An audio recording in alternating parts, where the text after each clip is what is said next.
Thank you, Dr. Kaushal, for coming this evening. Sure. We've had Dr. Kaushal here several times before, so he really doesn't need a lot of introduction. We're very fortunate to have him back again this evening, and thank you for coming. Yes. Thank you so much.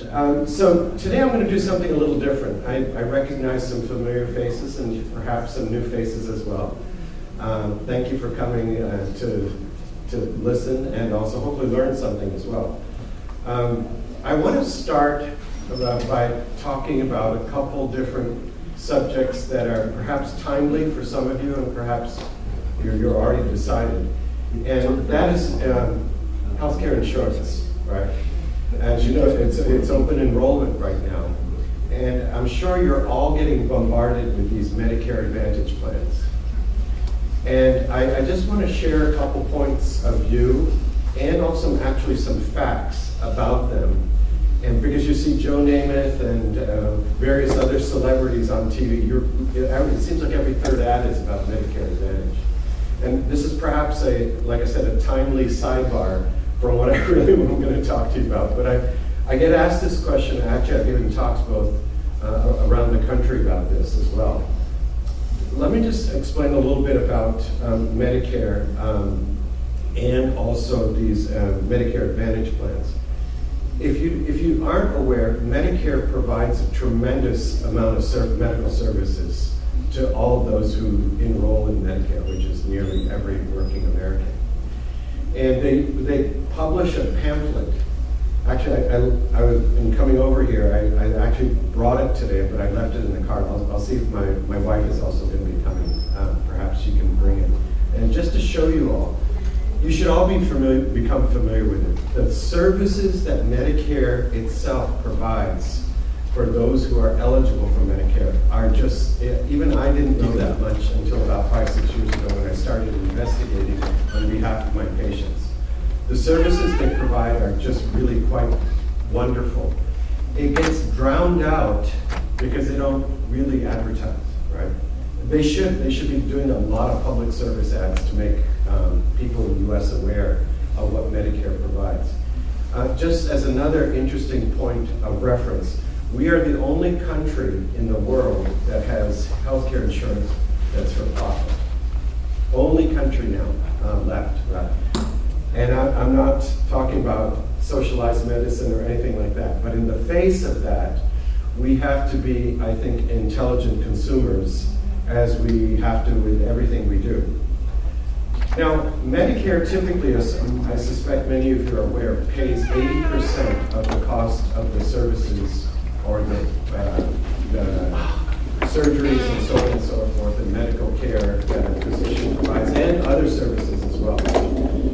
Here's another important sidebar, and this is actually disturbing too. You hear the word, the healthcare industry and pharmaceutical industry has pushed this word of calling physicians healthcare providers.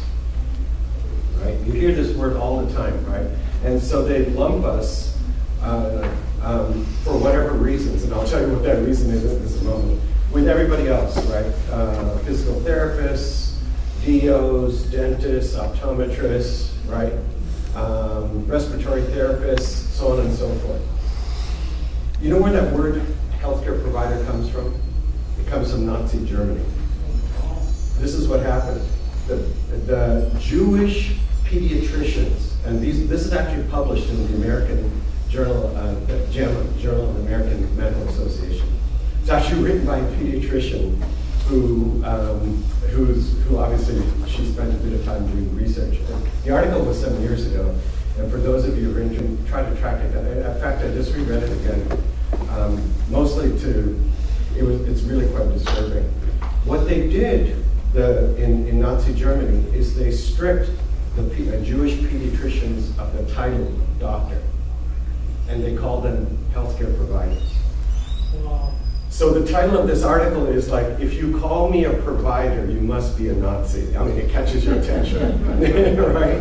And that's not too far from the truth, right? In fact, it is the truth.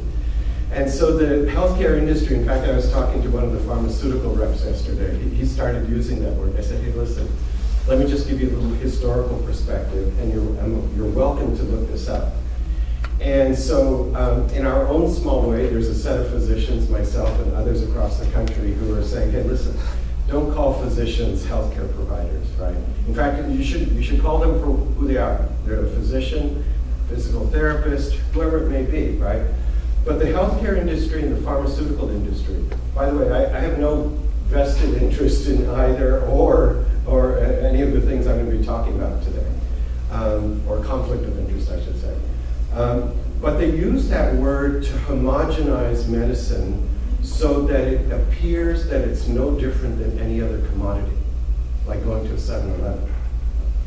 That's exactly what the healthcare and what the insurance companies and the pharmaceutical companies want to do. And by the way, they're the two strongest and most powerful lobby groups in Washington, D.C. They really command the attention of the Congress and Senate. That's absolutely undeniable, right? Healthcare costs in the United States is not because of physician salaries. That's what they portray it to be. If you actually do it, my sister who works in this area and is a senior dean at Cornell taught me some years ago, and then I chased it up myself. Physician salaries accounts for only about 5%, even less than that now, of the total healthcare cost.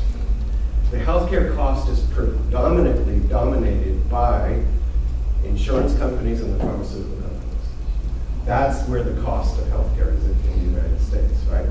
We are, I kid with my friends, I said, we as physicians, we're the hamburger flippers of the healthcare world, right? We don't really control much of what the pharmaceutical industry charge, nor do we control what the insurance companies charge either. In fact, they consistently, both of them, so we're in some sense, tongue-in-cheek, we're the drug peddlers, right, for the pharmaceutical industry.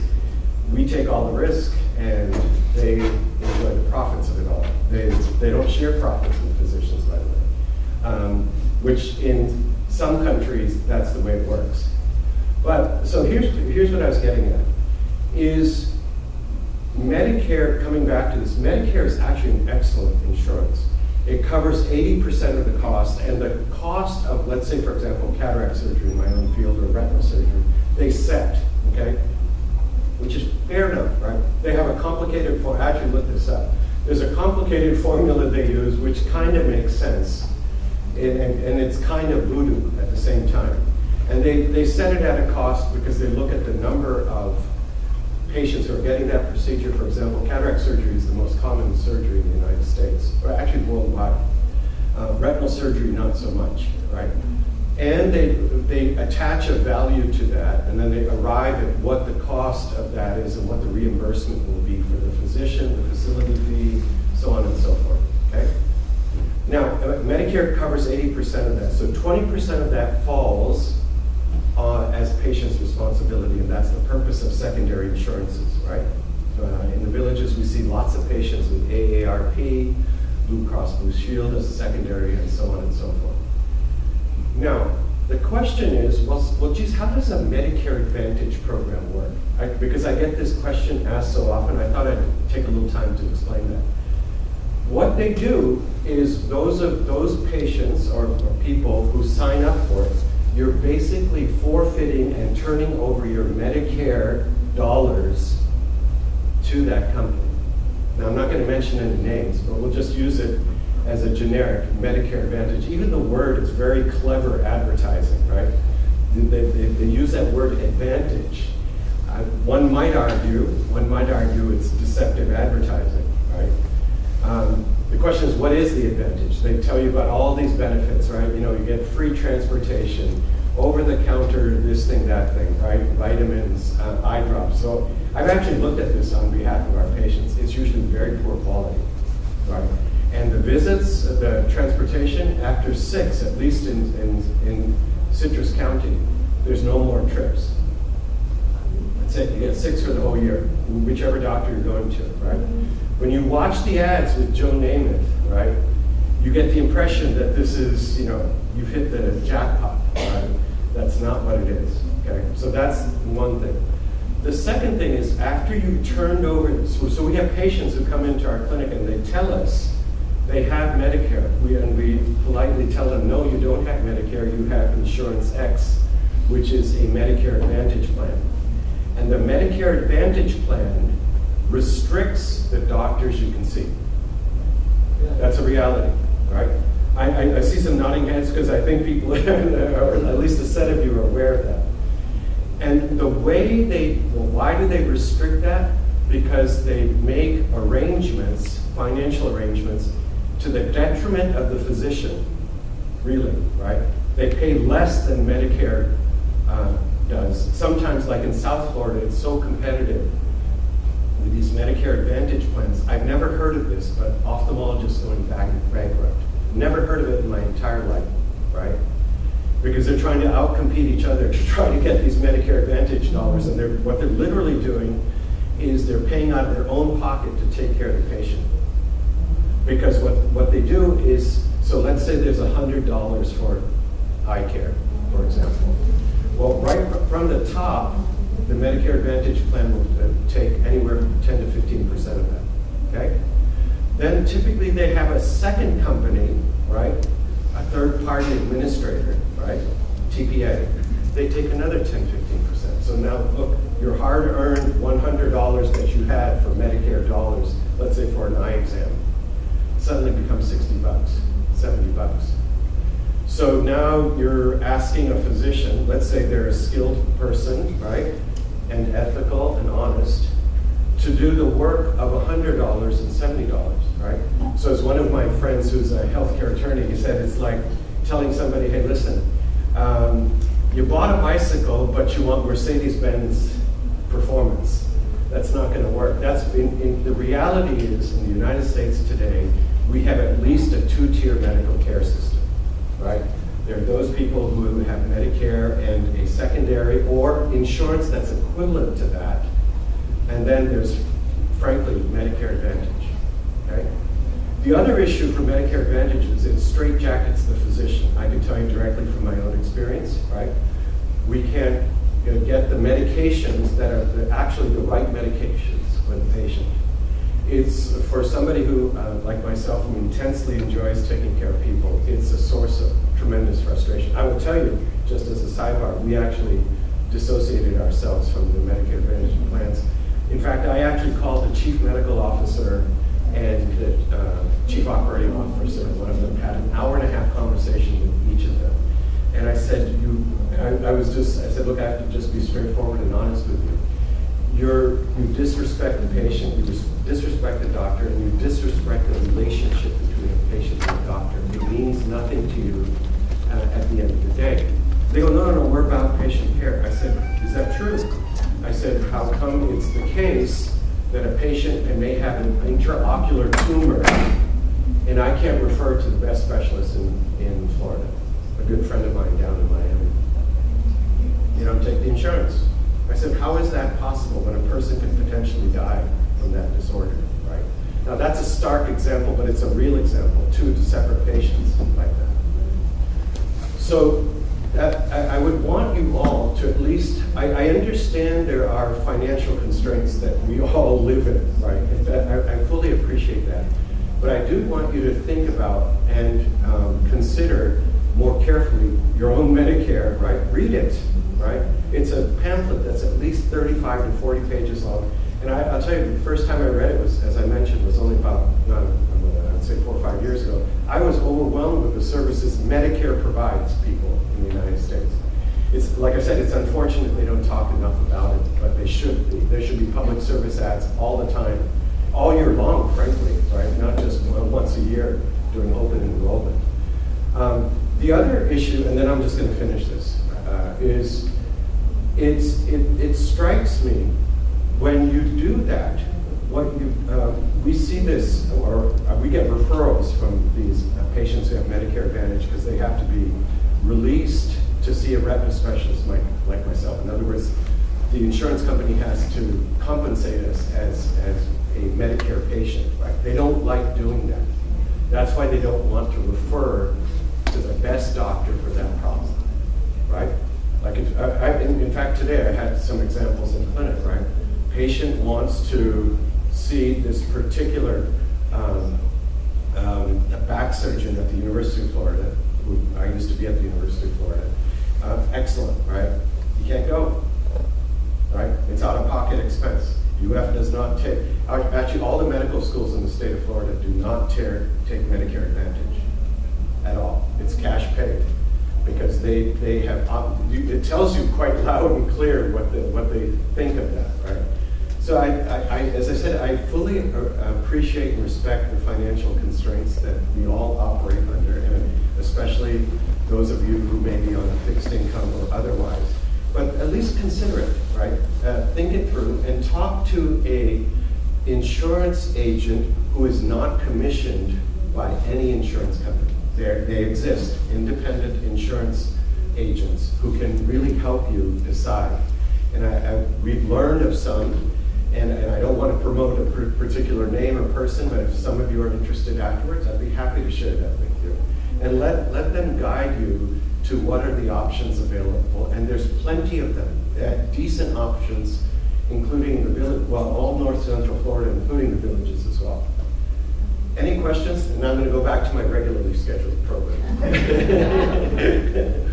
Yes, talk to you afterwards. Okay, yes, absolutely. Okay. I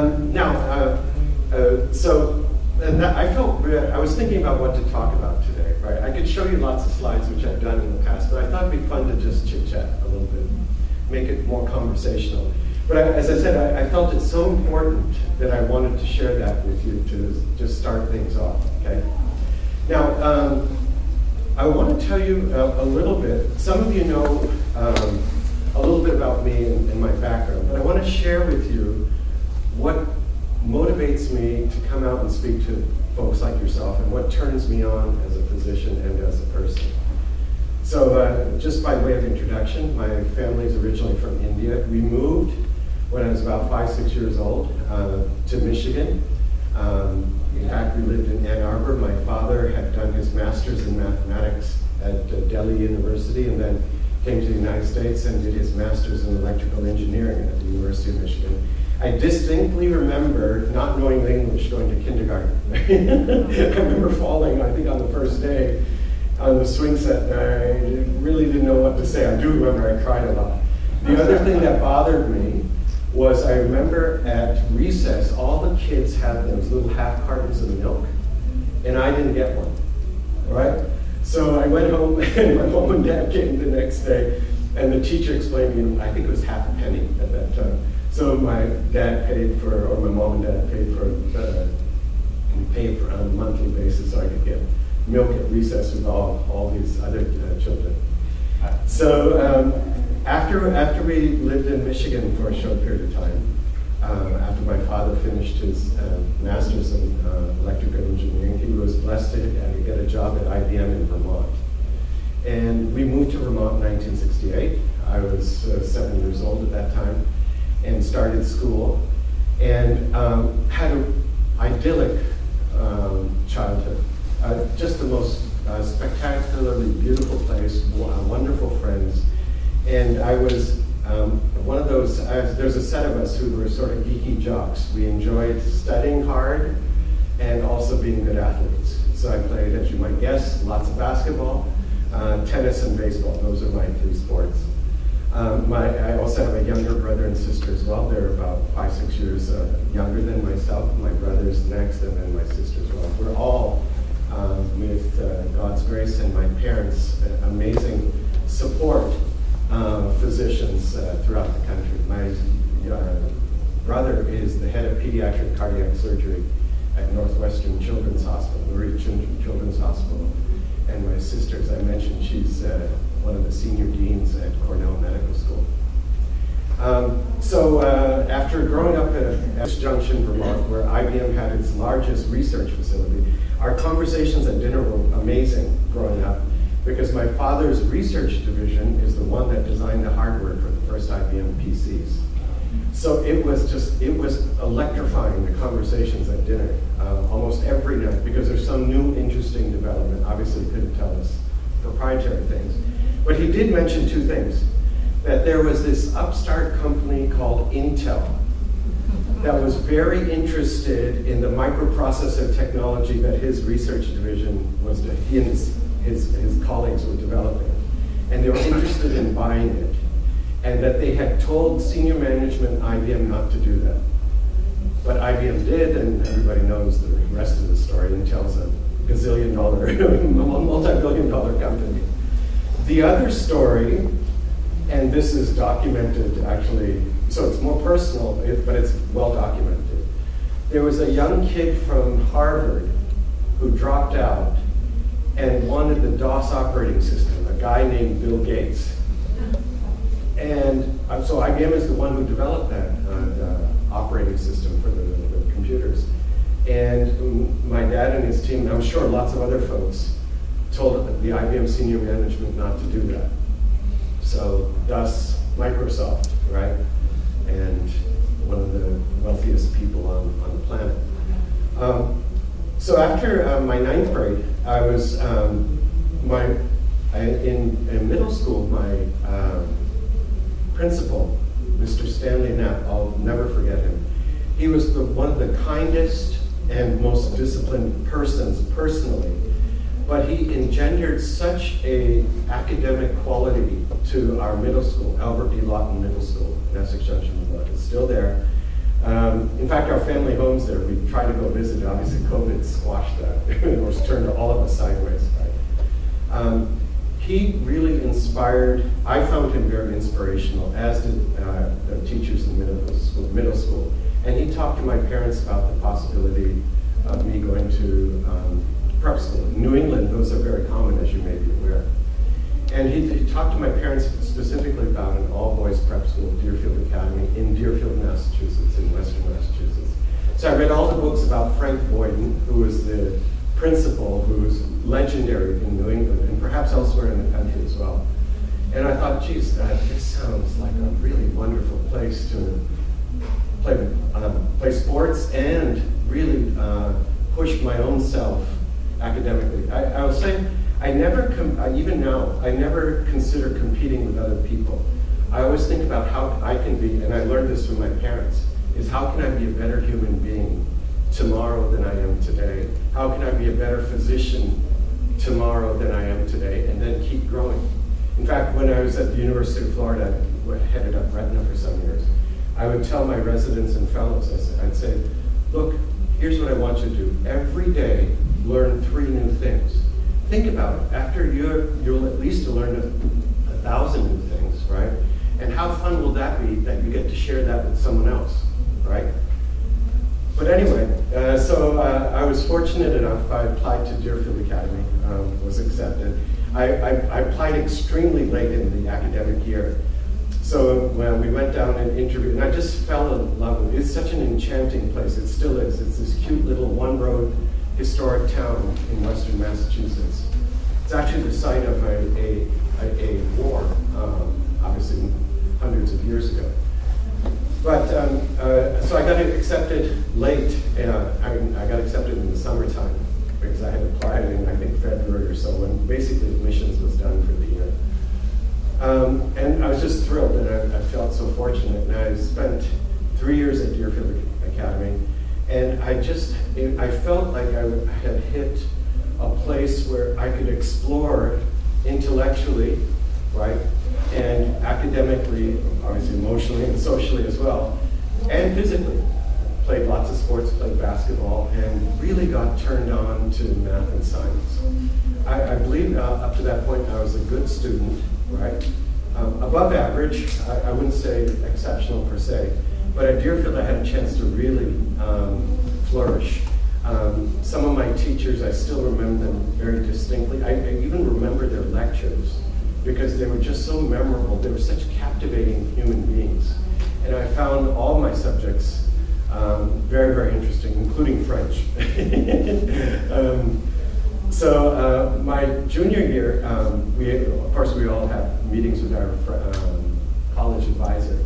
And my college advisor, for all of us, for our juniors, he asked where I'd like to go to school. And I had Harvard glued in my head.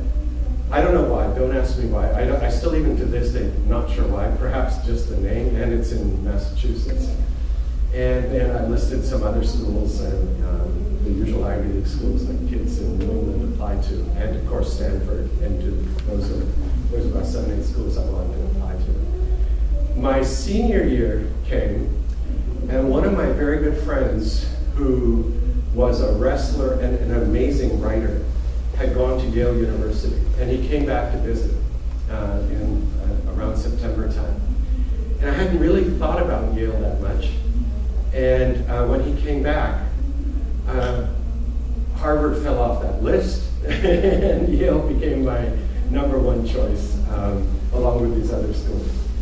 And so there's about 6, 7 of us friends, and between the 6, 7 of us, we all were very fortunate to be accepted to our Ivy League school of first choice, as well as one of my colleagues' friends who wanted to go to MIT. So I went to Yale with great trepidation, being from a small little town in Vermont, Essex Junction, and a smaller town, we're at Deerfield Academy, to a very large university.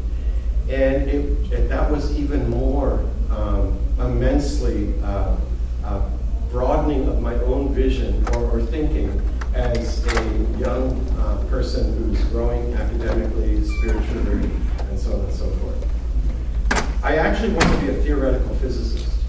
I love physics, and even now, this sounds really strange to hear from an ophthalmologist or a retina specialist. I enjoy reading physics, and I will sit down with books when I have time, and I'll sit and I said, okay, look, I need to learn this. And in fact, that's what I spend most of my weekends doing, because I'm blessed to have a wife who allows me to do that. So I wanted to be a theoretical physicist in the lilt of Richard Feynman and Albert Einstein, who are my heroes since I was like in 5th grade.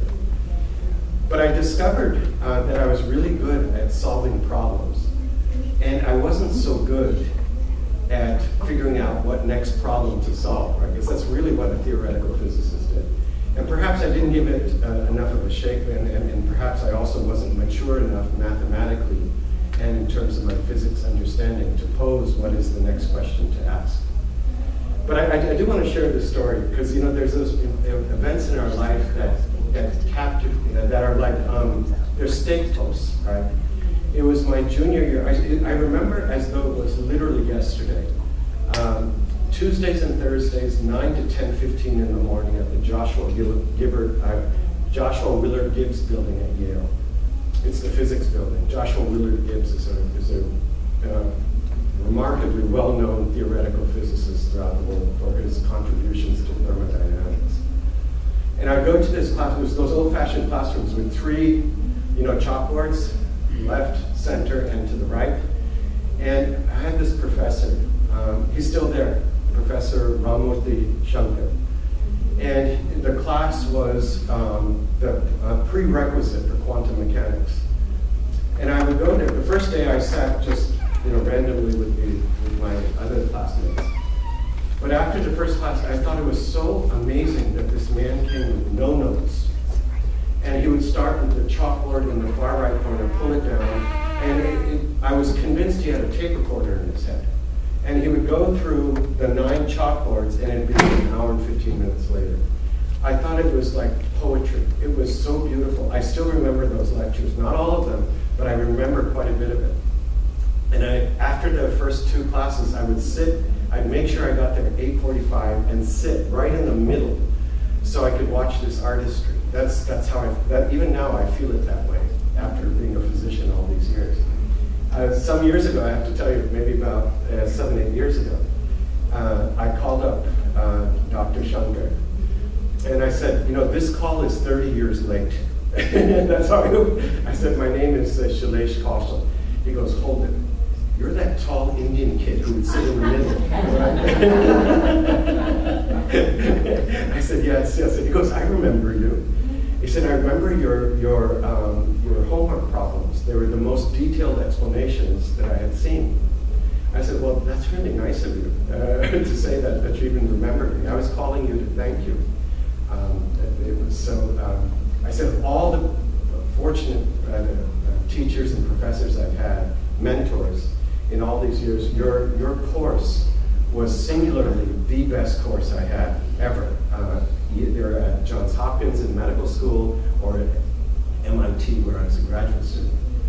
He goes, oh, that's so wonderful. He goes, you know what, we need to go out to dinner. So he and his wife and our family, we drove down to New Haven, we went out to dinner, and it was just, my kids, I was absolutely shocked how much he remembered of me, right? My kids were even more shocked. They had their mouths open mostly during the wonderful hour and a half lunch we had together. Anyway, so by the end of my junior year, I thought, well, geez, I've finished essentially all of the physics major. I had an inkling about medicine, but I never really spent much time with the pre-med students per se, because I had my own circle of friends that I enjoyed, and I took actually quite a bit of physics and math courses. So my senior year, I thought, well, geez, what should I do? So I actually switched majors. I switched into molecular biophysics and biochemistry, and took a whole bunch of biology courses, and I thought, and near the end of junior year, I thought, well, geez, maybe medical school would be a good place to go. So my senior year, I applied to a whole series of medical schools, and Johns Hopkins really was the place I wanted to go. And I was very fortunate to be accepted, so I went to Johns Hopkins. And when I was there, I really wanted to be a neurosurgeon. And my mentor, my second and third year of medical school was Ben Carson. Ben Carson, he really wanted me to go into pediatric neurosurgery. He would spend time with me. He said, Shailesh, you should do this. He said, you have the thinking and the skill to do it, and let me cultivate you, right? So much to his disappointment, I got turned on to ophthalmology by two people, Dr. Irene and Ed Momini, who are just legends in the field of ophthalmology. And I also got turned on to vision science at the same time. So I decided about 6 to 8 months before medical school finished that I didn't want to do residency and I wanted to do a PhD. And I applied to about 4 or 5 labs in the country. One was at Stanford, one at NIH, and one at MIT. And I was pretty much set, one at Johns Hopkins itself. And I was pretty much set to stay at Hopkins. So what I ended up doing is I actually, my mother and I had to go to India that summer for a short period of time after my graduation.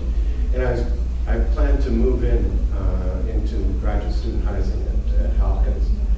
But when I came back, I got a letter and then a phone call from Professor Hargobind Khurana at MIT. He's a Nobel laureate that passed away. He's the one who discovered the genetic code that we all hear about, right? And he had switched fields. He had switched into the field of vision biology. And so I was blessed enough that he considered taking me on as someone with very little research activity experience. And so I went there and did my PhD in biochemistry with him in vision biology. I then knew that I really wanted to, I missed taking care of people.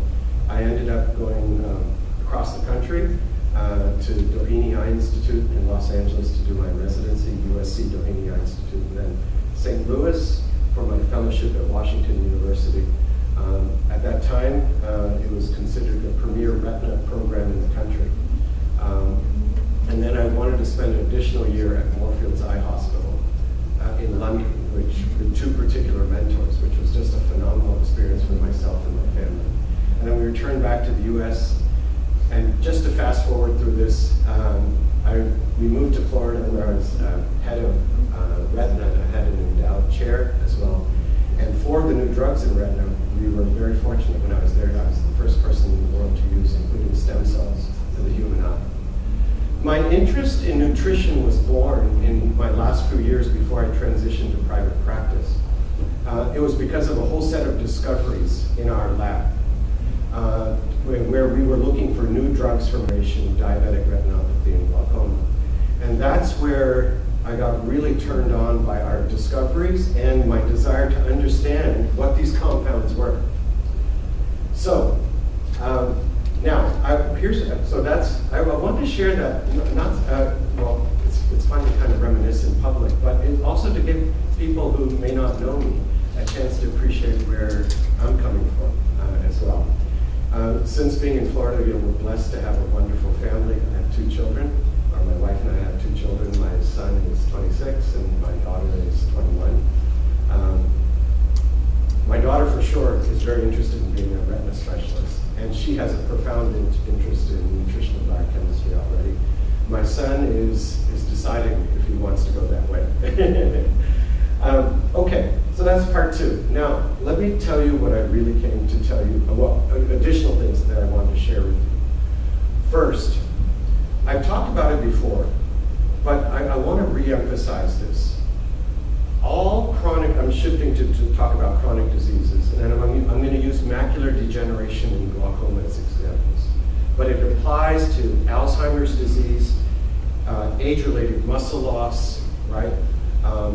All the autoimmune disorders that you can possibly think of, and then some, diabetes, and so on. There's 3-4 critical elements that are critical in causing these diseases, okay? First, inflammation. Now, some of you who I see more regularly in clinic hear me talk about it. This isn't the type of inflammation that causes pain. This is low-grade inflammation, and it arises from where? What we eat and our state of mind, okay? We've learned the biology, state of mind, what I mean specifically is stress, right? Now, it's easy to say, yeah, let's reduce stress. Guess what? We all have stress, right? But what we do understand is what are the direct consequences of stress biology on the human body. And that's worthy of, we'll talk about that in a few moments. So inflammation, right? And where does it comes from the foods we eat, particularly these processed foods, right? I was talking to a patient, in fact, today as well. The best thing to do is to shop on the edges of a grocery store. That's where the healthy foods are, right?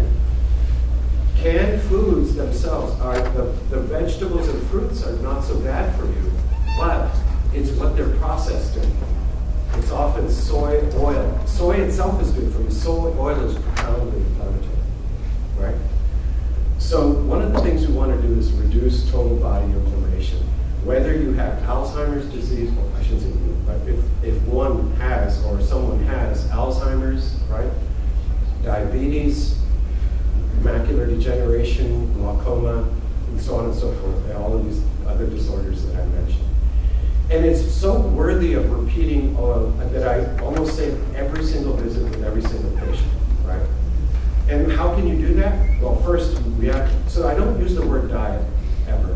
What I talk about is optimizing your nutritional function, right? Your metabolic function. And so that doesn't, because see, there is such a thing, this is an interesting sidebar. There's something called obese healthy and skinny unhealthy. Some of you, I see sometimes, some of you may already be aware of that. That turns out to be, we're learning a lot about that, right? There are people who have, quote unquote, that are chubby, right? But their metabolic status is optimized, right? They have very little inflammation in their body. It just so happens they collect surface fat. It's visceral fat. What is visceral fat? Visceral fat is fat around the organs. That's what's more dangerous. Or dangerous is the wrong word. Concerning. Okay? So the idea is to optimize metabolism for function, right? Whether it's the brain, the eyes, the heart, right? The liver, the pancreas, i.e. where insulin is made, muscle, bone marrow, right? Any organ system you take. So the idea we want to do is to reduce that inflammation, right? Let me give you an interesting, I was sharing this with a patient today as well, and I take every opportunity to share. There's about 40 to 41 essential vitamins and minerals for all of us to optimize the functioning of our metabolism. We require them, right? By the way, vitamin C, we're the only mammal, basically, that doesn't make their own vitamin C. We're missing 2 enzymes in our liver to make vitamin C ourselves, right? Now, this is fun to think about. Those of you who have pets, like dogs and cats, have you ever heard of a dog or a cat getting a cold? It's almost unheard of, right? You know why? Because when they get infected with a virus, right? For example, even COVID, right? What happens is their bodies jack jack up vitamin C through the roof, right? Massive amounts of vitamin C is produced. Most animals, outside of humans, don't produce their own natural vitamin C. But anyway, coming back to this, there's 40 to 41 essential vitamins and minerals that's required for optimal metabolism in all of us. 80% of Americans are deficient in a set of those. Okay? Now, here's an interesting point. Some of you who are familiar with macular degeneration, you hear about the ARADS vitamins, and you hear it on TV, right? Bausch and Lomb markets the gajibers out of it, right? So that's only 6, right? And if you look at the clinical studies, they're not that compelling in terms of their effect on vision. And why would I give a patient 6, or why would one consider taking 6? When even in those studies, they never measured before, during, and after the study those vitamin levels, mineral levels. So you have no idea what you're treating, right? So I never recommend the ARADS vitamins per se. That's one. Second, well, the first reason is because 80% of us are deficient in those 41 vitamins and minerals. Why would I want to give you 6? I'd rather deplete your body with all 41. And that turns out to be true in other diseases too. Macular degeneration is just simply an example of an age-related chronic inflammatory condition. It's strikingly similar to Alzheimer's disease, right? And I believe the last time I was here, I talked about the actual correlation between the changes that occur in the retina prior to cognitive dysfunction associated with Alzheimer's disease. That's an area of hot research in our field, and some wonderful contributions and clear ways to use non-invasive tests that we use routinely in clinic to assess that in patients. So Alzheimer's and macular degeneration, and glaucoma for that matter, and diabetes, and all the whole host of these other chronic diseases, atrial fibrillation, right? Chronic kidney failure, right? These all, at their core, there's inflammation that's occurring for sure, okay? So we want to improve our inflammatory status. So the way to do that is a good multivitamin with the B complex. It turns out B6 and B12 are anti-inflammatory, right? Fish oil, omega-3 fatty acids, better than fish is krill. The best, in my mind, is cod liver oil. Right? Now, it stunk when we were kids because it was rancid, right? But the techniques to isolate it are much better. And so cod liver oil has, in the liquid form, basically has the highest concentration of omega-3 fatty acids per unit weight, right? And it turns out the retina, more than the brain, has the highest concentration of omega-3 fatty acids per unit tissue weight. It turns out it's incredibly important for vision, and it actually exerts a protective effect on the retina. That's been shown by wonderful scientists in the US and elsewhere. Indeed, there are studies to show that taking omega-3 or having a quote-unquote Mediterranean diet, which is enriched in omega-3 fatty acids, reduces the chance of getting or the progression of macular degeneration. That also is true for Alzheimer's disease. It's also true for hypertension, coronary artery disease, diabetes, and so on. So these chronic disorders share this common thread, at least of inflammation. They also share some other common threads. The second being dysregulation of insulin. So I use that word, and I'm careful about that. That doesn't necessarily mean someone is diabetic, right? What it means is the way glucose or sugar is processed in the body.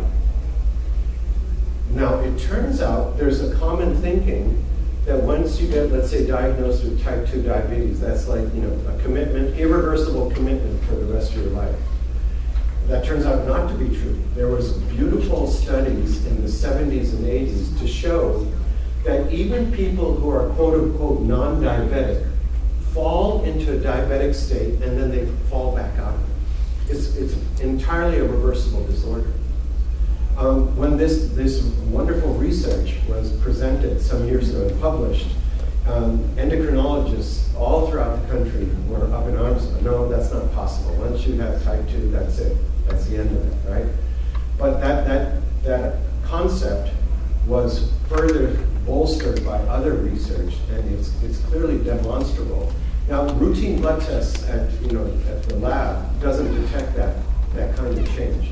There's a specific type of test that can be done to really determine that. But that's not so important. What's really important is to recognize the fact that simple carbohydrate consumption, white sugar, white flour, processed foods, excessive white rice, right, is profoundly affects the ability of our body to metabolize that sugar, right?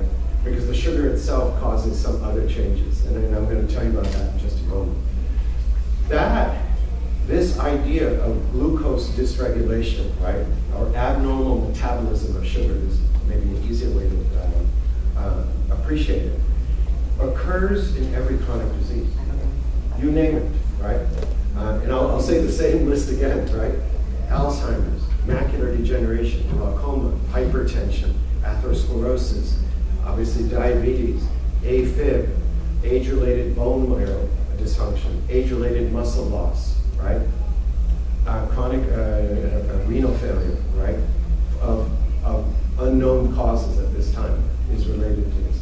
So how our bodies deal with blood sugar or with sugar is critically important for not only the proper metabolism, but also for longevity. In other words, so this is an important sidebar. So we think about longevity as living longer years. And yes, we accept that, right? That is the definition of longevity. But what we really want is a long health span, right? So what is the difference? Here's the way to think about this. In most of us, what happens with age, there's a asymptotic, it's a straight line, decrease in function. Whatever tissue you take, right? Vision, smell, so on and so forth, okay? Brain function, heart function, liver function, muscle function. The idea is and so here's, eventually we pass away, we die, at the age maybe 80, 90, 100, so on, right? What we really want is we want excellent function, and then when you have to pass away, you pass away, right? So you want to maintain health span, not necessarily lifespan, right? You want to have, exactly. And what that means is optimal metabolism of the tissues and the cells of that organ, whatever that organ may be. In reality, we want to optimize it for the entire body, right? So we recognize, just to summarize so far, inflammation clearly, and also, right, insulin dysregulation, right? The third one that we've come to appreciate, and I've talked about it before, but there's even more compelling research since I think I talked about it perhaps two and a half years ago, is this concept of calorie restriction, right? Or having specific time intervals when you eat, right? Instead of consuming food all day long, you take a window to, let's say, whatever that may be for you, maybe it's between 4 and 8 o'clock. You consume all your calories in that period of time, and nothing on the other side. So basically, you're doing intermittent fasting. And we all hear about, ketogenic diet, keto this, keto that, right? It's wonderful. I will tell you that the scientists and the clinician, there's a scientist and a clinician who are good friends of mine, they're the godfathers of this field.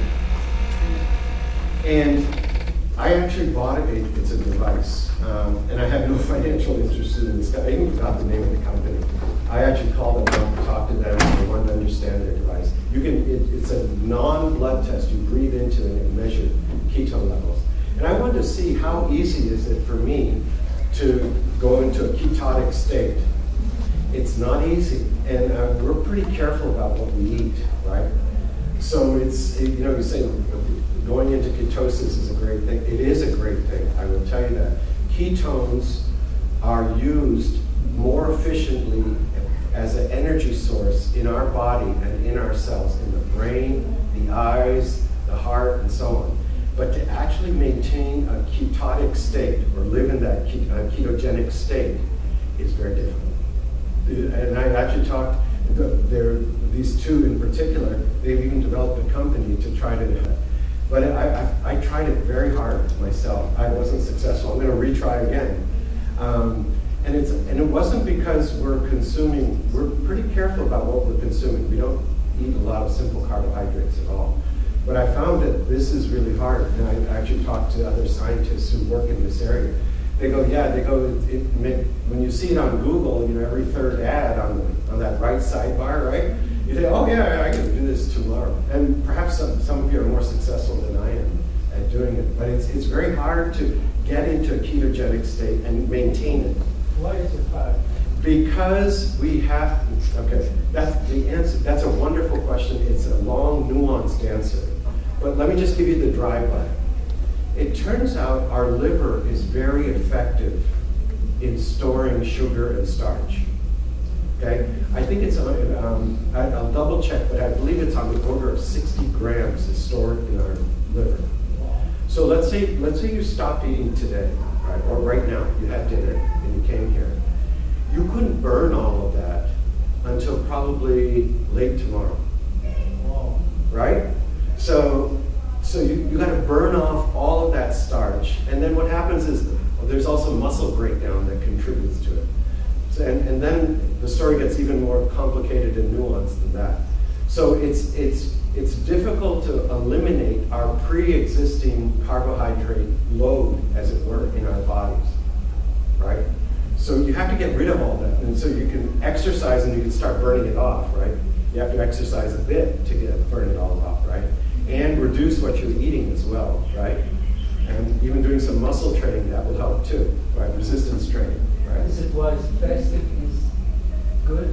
Okay, I would tell you why fasting is really good, right? Let's for the moment put the ketogenic state over here, right? Before I leave that, I will tell you that going into nutritional ketosis in a controlled clinical environment is now being tested as a cancer therapy successfully, right? So cancer cells need sugar. That's the bottom line, right? They need sugar to survive. And going into ketogenic state basically starves off the cancer cells. But coming back to your question, which is an important question, is why is it that fasting is useful? Well, it turns out fasting is profoundly useful because what it does is it stimulates a process in our cells called autophagy, self-eating. And that self-eating process clears the debris that collects in the cells because of living, right? Metabolism, normal metabolism. And those toxic debris that builds up, by fasting, it gets cleared from the cell. As you may know, in many religious traditions, fasting is a central part. Someone obviously figured this out thousands of years ago, without the benefit of modern biochemistry, but they figured it out, right? So that turns out to be probably the most important element, I suspect, at this point, of why fasting is useful for us. Yes, please. Does the Beamer help with the circulation? Yeah, so that's a separate question. The question is, does the Beamer help with microcirculation? As far as I can tell from the literature I've read, I haven't used it, well, I take it back, I used it once some time ago. But I actually called up the people at the company, the chief scientific officer. It turns out he had seen me give a talk before, and we struck up a wonderful friendship and conversation, and then he sent me a whole series of references. It does appear to improve microcirculation for sure. Okay? Yes? Are you familiar with the work of Dr. Chris Snow, who is also an ophthalmologist like He's a friend of mine. and his ancestral diet, Yes. he would say that 70% Yes. is not from carbohydrates, but it is from PUFAs, Yes. polyunsaturated fatty acids. Yes, The yes. reason why is because there's no nutrition in there. Yes. And that really we should be eating saturated fats. Yes. In our diet. Butter, and whole milk. It's not insulin, it's carbohydrates to a certain extent, and it's all those PUFAs Yes. that we're eating in all of the foods that we're eating, Yes. all the processed foods. Yes. So can you talk to PUFAs? Yes. So here, I'll answer your question, but let me give a little background. So you hear about all these various methods to lose weight, right? Limit carbohydrates, eat more fat, right? So on and so forth. But the reality is, it really depends on the person's individual metabolism, right? Now, Chris I've actually poured through his book very carefully. And actually, he and I have struck up a nice friendship, and we've talked about this. So he does accept the fact that that's not the only answer, but the examples in his book, especially around macular degeneration, they're quite striking, right? He talks about certain areas in the world that consume significant amounts of cod liver oil, and macular degeneration is essentially unheard of or unrecognized, right? So here's my thing. Is okay. So that's a true statement, right? But what you really have to look at, and that's the challenge in nutritional research, is you've isolated one factor, the consumption of omega-3 fatty acids, for example. Right? But now, what is the rest of the dietary consumption of those people? Right? It turns out, quite interestingly, they don't have any processed food. So you could make the argument, if you looked at that variable of processed food, they consume significantly less processed food. And then you could say, well, I want to look at the quantity of simple carbohydrates they consume, or the number of calories they consume. So we tend to, in medicine and biochemistry as well, or science in general, we isolate one variable to make it so our brains can wrap ourselves around the problem. But what you really need is a true multivariate analysis where you take all the consumption, right, including, right, the saturated fats that you were speaking to and that Chris speaks to, and all the other things they're consuming at the same time, right? Let me give you another example. There is, the people in the tropics have extremely high D3 levels. I mean, more than 100, 150, right? And those people, it's unheard of having macular degeneration, heart attack, or stroke. So you might conclude, well, if I could just get my D3 levels up, that should at least limit the chance of getting those chronic diseases, right? Well, you also have to look at what else they're doing, right? You can't just simply, that's what I'm getting at. So you can't just simply isolate one variable. You can, in some sense, to begin dissecting a problem, but you have to recognize the complexity of the problem. The problem is not just simple one item and that's it, right? Western first. Yes. So what I would say to you is the way to think about it, perhaps, is the framework that I present in our own, or when I get invited to give talks about this subject, and to other clinicians and scientists, is instead of thinking about a single variable at a time, what we have to think about is an ensemble of pathogenic pathways that are being triggered in the cell. So inflammation, I've talked about carbohydrate metabolism. Lipid metabolism is also there, right? The stimulation of autophagy, that's a separate cellular pathway. But see, the thing is, they're all connected to each other. Think of them like springs connected to each other. And if you jigger one spring, all the other springs vibrate, right? So they're all connected to each other. So even looking at the fact of saturated, I mean, the arguments are compelling, right? But I wouldn't take them in isolation at all, because there are other effects that are occurring in the cell. Then the other thing that I point out, each one of us in this room differ from each other by at least 8,000 different DNA changes, variants, right? Between twins, right? So our metabolism, what is most effective for you may not be most effective for you in terms of optimizing your metabolism compared to myself or anyone in this room. So what we need to do is get a handle on what is your current metabolic status, right? And there are ways, there's tests to do that will actually determine that in a rigorous manner. They're not the usual standard tests that you get from our friends, the internists and primary care doctors. But you can look at that, and then based on that, you can quote unquote personalize the supplements and the nutrition for that person to optimize their metabolism. I hope that helped answer the question. So I wouldn't look at it just in isolation. It is a true statement, what he says in the book. There's no doubt about it, right? But it's only part of the story, right? There's a larger story because there's these other pathways that are being triggered at the same time. Yes, please. Sorry to ask that question, but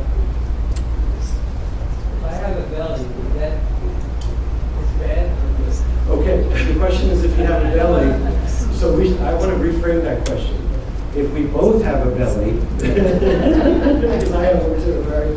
It's actually no good. Here's why. We know that belly fat is actually not a passive tissue. It creates inflammation. Of course, we can suppress it or reduce it by appropriate nutrition. But the idea is to try to reduce that as much as we can. We've learned that fat is actually actively metabolic tissue. Yes? Do you have any thoughts on essential oils? And the question is, do I have any thoughts on essential oils? I don't know so much about them. What I do know is that a set of them are actually very good for you. I would have to read more about that. Yes, please. Do you have any thoughts about omega-7s and sea buckthorn oil for eye health? That's another long conversation, right? What is that question?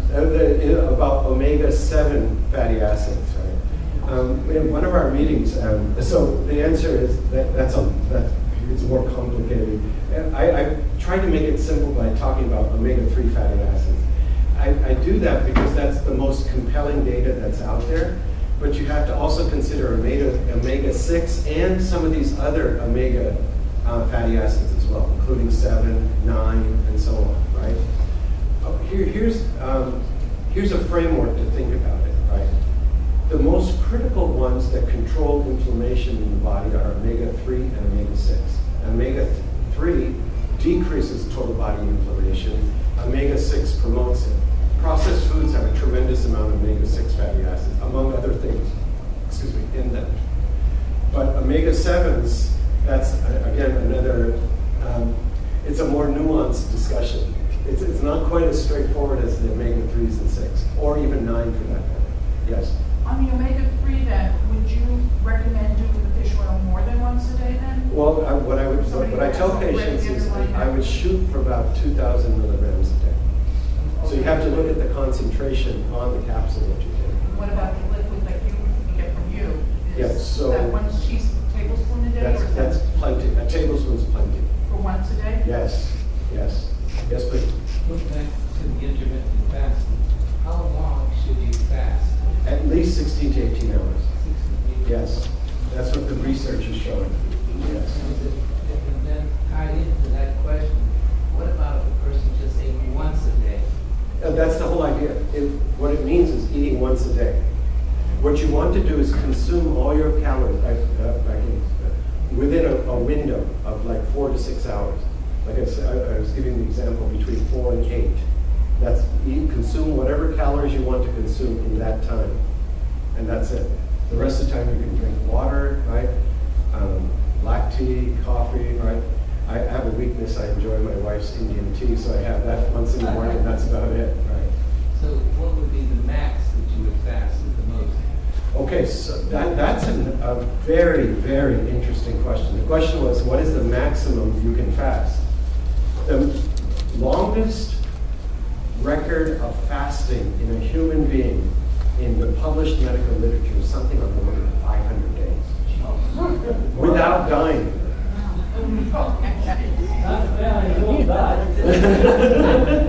Right? No, but obviously you can't do those types of experiments. It was done in New York, by the way. You can't do those types of experiments now because of IRB restrictions. But this was in a hospital setting, and it was a morbidly obese person, fasted 500 plus days, as I recollect. So the human body can tolerate fasting. What I'm getting at is what is the optimum fasting time? So now that all depends on each person. It's not, there's no a simple cookie cutter answer to that. You have to kind of be your own experimenter, as it were.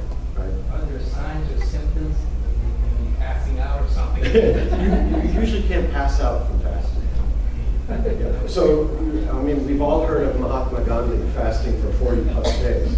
He's just one example. I have colleagues of mine who will typically fast sometimes even for 30 days just on a water diet, right? And the quickest way in reality to reset your metabolism, if your goal is to optimize your metabolism, is fast for a week, just water diet. Right? Now that's easier said than done. We have with my wife a 5-day fast, and that's pretty hard. Basically consuming clear liquids. That's it. Yes. you're fasting, and I understand you can live on water and all that, but then you're not getting all those 41 vitamins and minerals. Absolutely correct statement, what you made. Guess what happens? You break down fat and muscle. So you are getting. Yes, yes, you're breaking down your own tissue when you're doing an extended fast like that. Because the cells need those vitamins and minerals, so they basically cannibalize themselves, right? Or cannibalize the human being from muscle, fat, right? Muscle first usually. So muscles atrophy very quickly in a fast. If you limit your food for 3-4 hours, yes, but don't you have to go to the amount of food you're eating within the 3-4 hours? If the number of calories. Right. So that's it. So the question is, if you're only eating once a day in a 3 to 4 hour window, do you need to control the calories to a degree? In other words, you can consume what you have typically for breakfast, lunch, and dinner in those 4 hours. There's studies to show that. And that actually improves but the key is to eat in that window, right? You can consume all the calories that you would otherwise in that window, and then the rest of it gets, essentially your body metabolizes it in a much more effective way than eating 3 separate meals. Yes? If you're trying to build and you're taking your multivitamins, taking positive or oil, Yes. are there any other, what would be the best side anti-inflammatory supplement to take, whether it's turmeric acid or whatever else? Yes. And so the question is there any, besides taking a multivitamin and omega-3 fatty acids in the form of cod liver oil, other anti-inflammatories that I might recommend? Yes. Lots of greens, kale, broccoli, spinach, Brussels sprouts, right? And dark fruit, blueberries, blackberries, raspberries. Those of you who see me in clinic, it's like a tape recorder that plays off my tongue.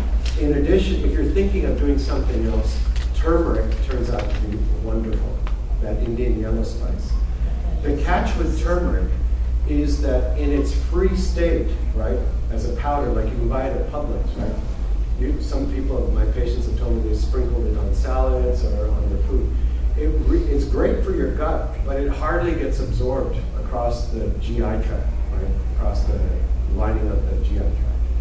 There are certain supplements that do that extremely well, and you just need to find those. And I'm happy to talk to you afterwards about some. So turmeric turns out to be very useful. In fact, I'll have to tell you, I chuckled when I heard this talk. So our national retina meetings this past year was a couple of weeks ago. It was mostly virtual, right? Most of my buddies and I, we sat home in our shorts and t-shirt on the weekend, and we listened to the talks. So I was listening to these talks, and then you know how it is when you're listening, you're lulled into a reverie, and then something catches your attention. So it was a colleague of mine from Duke University, a retina specialist, and he's talking about the inflammation associated with retinal surgery, which we're all well aware of. He said, you know what we really need to do is to carefully understand the use of turmeric in vitreoretinal surgery. And that caught my attention because I talked to my patients about that. Right? So turmeric turns out to be profoundly anti-inflammatory. There's even published studies in osteoarthritic patients that it's more effective than non-steroidal anti-inflammatory agents, right, without the side effects.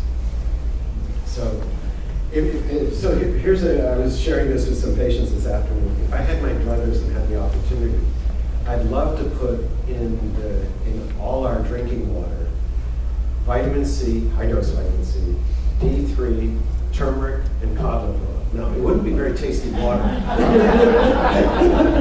but it'd be incredibly good for you. All right? Yes, please. Yes, pertaining to turmeric, I read several articles in Yes. Life Extension magazine where they said if you added pepper, Yes. it increased the absorbability by 1,000%. Is Yes. that true? So, Life Extension has very good research. I will say that, right? I'm not familiar with that particular article. I'm very familiar with using black pepper extract to help the absorption of turmeric. It does to some degree, but there are even better preparations than without black pepper that don't have black pepper in them. Yes. Could you? I'll be happy to talk to you afterwards, so I don't seem like I'm promoting something. All right. other questions? Okay, out of respect of time, it's almost 8 o'clock. Let me, I want to say a couple things and then we'll close. Is that okay? I know some of you had signed up for this smell test, right? Now, I had given this talk a while ago, and I just want to talk about it for about 2 or 3 minutes, why the smell test and what it's useful for. It was actually developed by a friend of mine at the University of Pennsylvania, a professor who's now has his own business. And he's a world-famous psychologist. And he developed it. It's a quantitative way to understand the sense of smell. He's also developed tests for taste. His name is Dr. Richard Doty. The reason why I got interested in this is I ran across a series of papers of his and other people that clearly demonstrate that changes in smell, right, which you can quantitate with this test, can be correlated with cognitive impairment. That's pretty remarkable. But the science is very interesting, and that's for another day, perhaps over some cold iced tea. Right? But so that caught my attention because my own interest, as I developed this friendship with Dr. Doty, was to see if patients with macular degeneration also had an altered sense of smell. We'd like to offer that to folks who are interested. What I'd like to do is have people put their names down for it, right? And we will coordinate that to get, it's a test that you do yourself, right? It comes in 4 booklets, and you take it's sort of a scratch and sniff kind of thing. And you mark down your answers, and then you give it to us. And then with Dr. Doty, I will score them and then get the information back to you and then help you understand what it means, okay? Will we get the results of this macular test tonight? I know I paid you a lot of money to sit right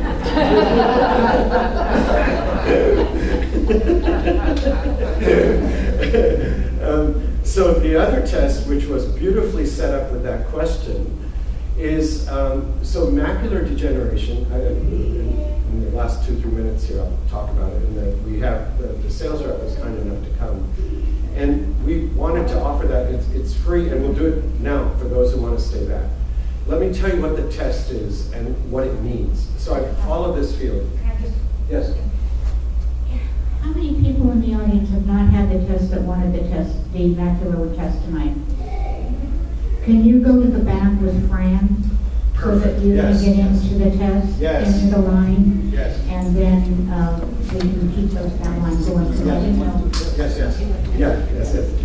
So while you're going to the back, let me just describe what that test is. The purpose of that test is in macular degeneration, what happens, one of the earliest changes is that there's a delay in visual recovery from going from dark to light or light to dark. You probably noticed that yourselves. Part of that is a normal aging change, but it's exaggerated. It's much more profound in patients with macular degeneration. This test quantitates it. I have to tell you, it's like wearing ski goggles, okay? And Todd is here. Someone is Todd already? Is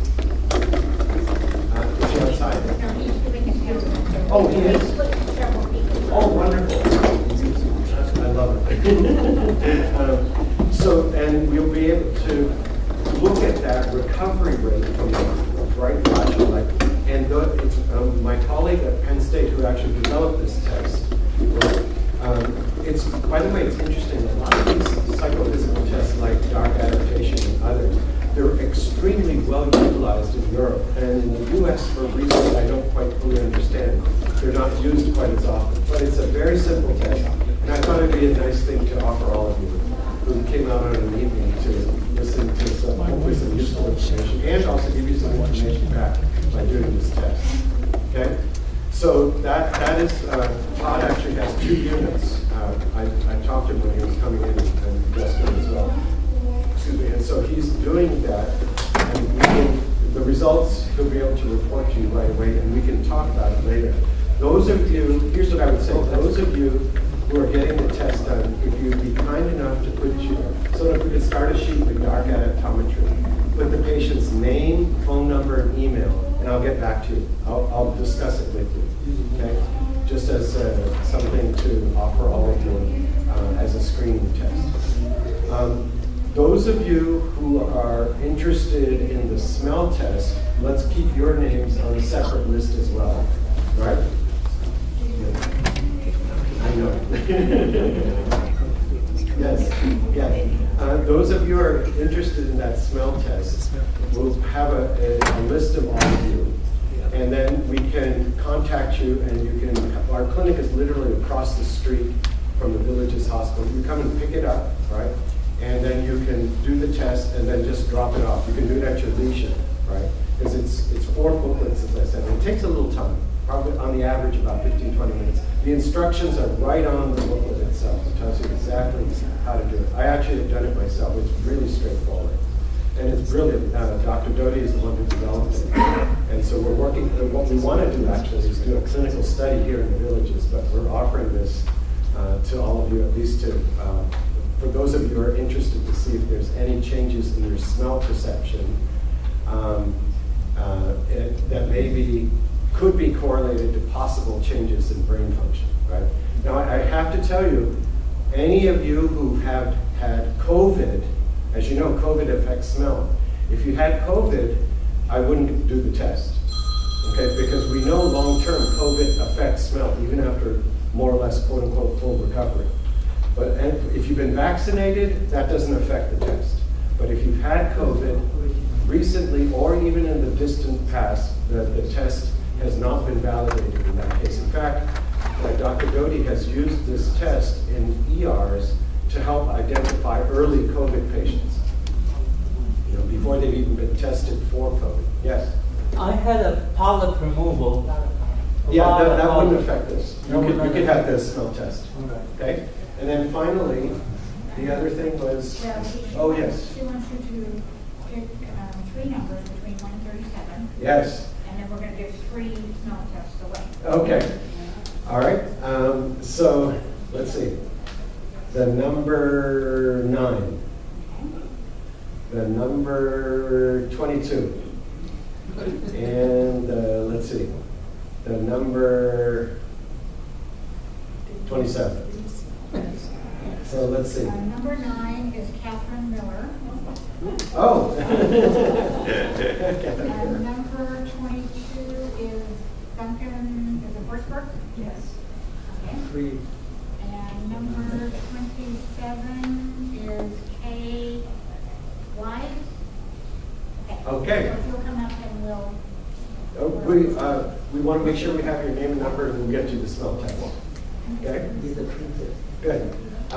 Other questions I can answer? I know it's 8 o'clock. I'm going to wrap up at this point. I'm happy to answer questions even afterwards. Yes, please. Sure. Thank you so much for listening. I hope this was helpful to all of you.